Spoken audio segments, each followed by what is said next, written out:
The day you get your first real paycheck, nobody warns you. Not about the number, about the feeling. You've been waiting for this. You went through the interview, you signed the paperwork, you showed up, you did the work.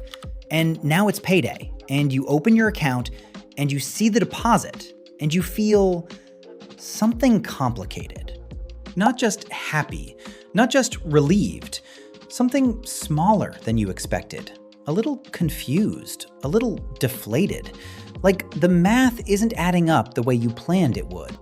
You do the math on what you thought you'd have. Then you do the math on what you actually have. And somehow it already feels smaller. That feeling has a name, but nobody introduces you to it on payday. That moment, the first time money disappointed you before you even spent it, that's not a money problem. That's a system problem. And the system never bothered to explain itself to you. So let's fix that right now. My name is Robert. This is The Finance Human, where we explain money like you're a human being, not an economics textbook. If you just got your first real job, your first real salary, your first real paycheck, this video is specifically for you. And if you're a few years in and you still feel like you missed something at the beginning, stay here because we're about to cover everything you should have been told on day one. Let's start with the most disorienting thing about your first paycheck.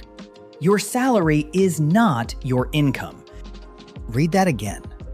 Your employer tells you you're making $50,000 a year. You do the math. 50,000 divided by 12 is about 4,166 a month. You plan around 4,166. You maybe even look at apartments around 4,166. You build a budget around 4,166. And then your first paycheck arrives, and it says 2,890. And your brain short circuits. Where did 1,276 go? You didn't spend it, you didn't lose it, you didn't even get to touch it. It was gone before the money ever reached you. That's taxes. Federal income tax, state income tax if your state has one, Social Security, Medicare, sometimes a city tax. All of it taken out before you see a single dollar. This is not new information. Technically, you knew taxes existed. But knowing taxes exist and feeling that first paycheck land 1,200 lighter than you planned are two completely different experiences. You didn't choose the deductions. You didn't design the system. Taxes are the first lesson nobody teaches. I did this. I planned my entire first apartment budget around my gross salary. I had a spreadsheet. I was proud of that spreadsheet. And then the first direct deposit hit, and I sat there staring at it, thinking, where did a third of it go? I wasn't broke. I was just never told how the machine worked. So here is the rule. Simple, one sentence. Always plan your life around your net income, the number that actually hits your account, never your gross salary. That's it. That's lesson one. And if you do nothing else from this video except remember that sentence, you will be ahead of a significant portion of adults who never consciously made that adjustment. Now, lesson two. And this one is quieter, but more dangerous.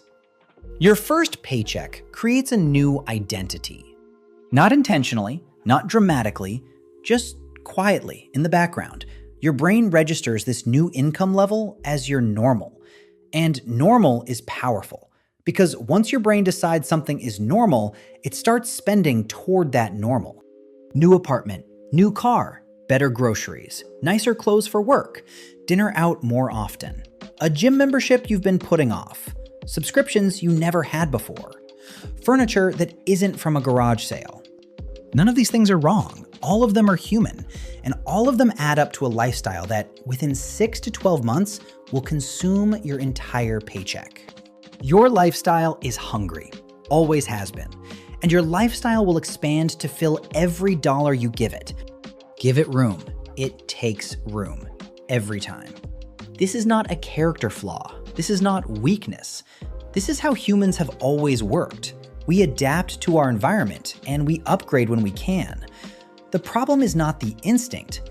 The problem is that nobody tells you to leave some of the income invisible before your lifestyle can find it. Which brings us to lesson 3, the one that separates the people who start building in their 20s from the people who spend their 30s trying to catch up. Pay the future before your lifestyle gets the money. Not what's left over, not if there's something left, before.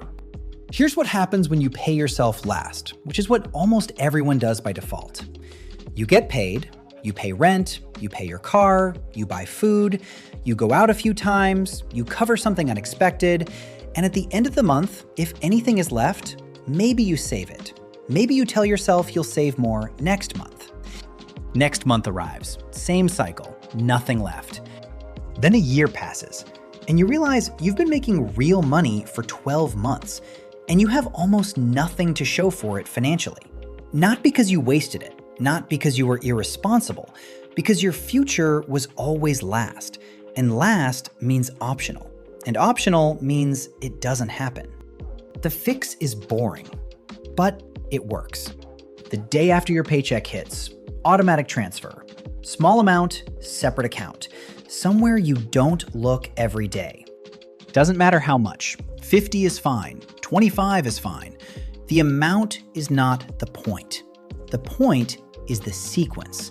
Future first, lifestyle second. Because when the future gets paid before your lifestyle sees the money, two things happen. Your lifestyle adjusts to the smaller number, and it always adjusts, even when it feels like it won't. And the future account starts growing, slowly, quietly, but every month it's real. Now let me tell you about Sofia. Sofia got her first full-time job at 23. Marketing coordinator, $46,000 a year.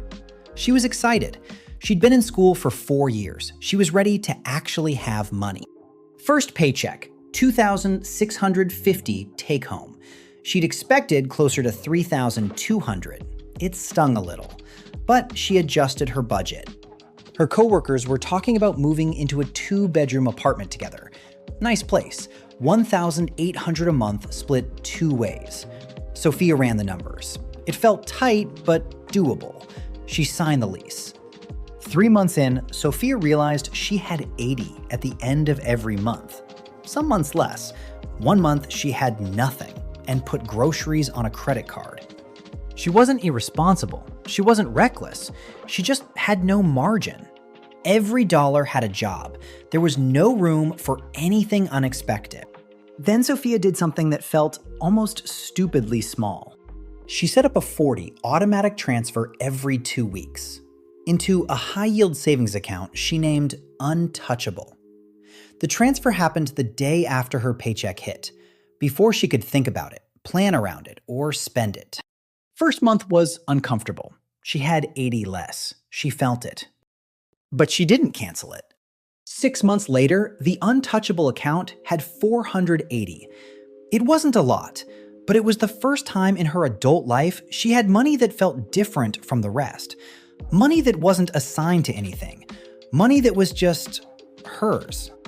She didn't feel rich, but she felt different. She felt like someone who had a plan.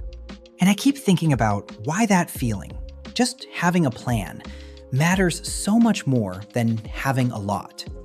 Maybe it's because a plan is proof. Proof that future you is real.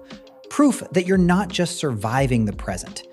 I don't know, but I've never met someone who regretted starting early. I've met a lot of people who regretted waiting. Now let me give you the 3 things to actually do. Not theory, not mindset, 3 real moves you can make this week. First, find your real number. Log into your bank. Look at your last deposit. That number, the actual deposit amount, is your budget. Not your salary, not your gross, that number. Build everything from there. Second, open a separate savings account. Not the one attached to your checking, a different one. Ideally, a high-yield savings account. They're free, they take 5 minutes to open, and they pay you more interest than a regular account. Name it something that reminds you not to touch it. Emergency, untouchable, future fund, whatever makes it feel real. Third, set up an automatic transfer for the day after payday. Whatever amount doesn't break your budget. If you don't know what that is yet, start with $25. You can always raise it later. The habit matters more than the amount right now. That's it. 3 things this week. Because here's the honest truth about your first paycheck. It's not going to change your life. It's a starting point. And starting points don't matter nearly as much as what direction you face from there. Most people face toward their lifestyle. They spin toward comfort, toward belonging, toward feeling like an adult. And that's human. That's fine. But the ones who quietly start facing toward the future, even a tiny bit, even 25 a week, those people feel different at 35 than everyone else. Not richer necessarily, just less anxious, less fragile, less like one unexpected expense away from a crisis. That's not luck. That's a habit they started early enough that it compounded into identity. You have a first paycheck. You have the beginning of a system. You have everything you need. What you do next is up to you. But now at least you know what nobody explained on day 1. If this helped, if this is the thing your first job never told you, hit like. And if you want more videos like this, where we walk through money like it's a real human experience and not a lecture, subscribe to The Finance Human. 1 video a week. No jargon, no shame, just the explanation you should have gotten a long time ago. That's what money looks like when you treat yourself like a human being. That's The Finance Human.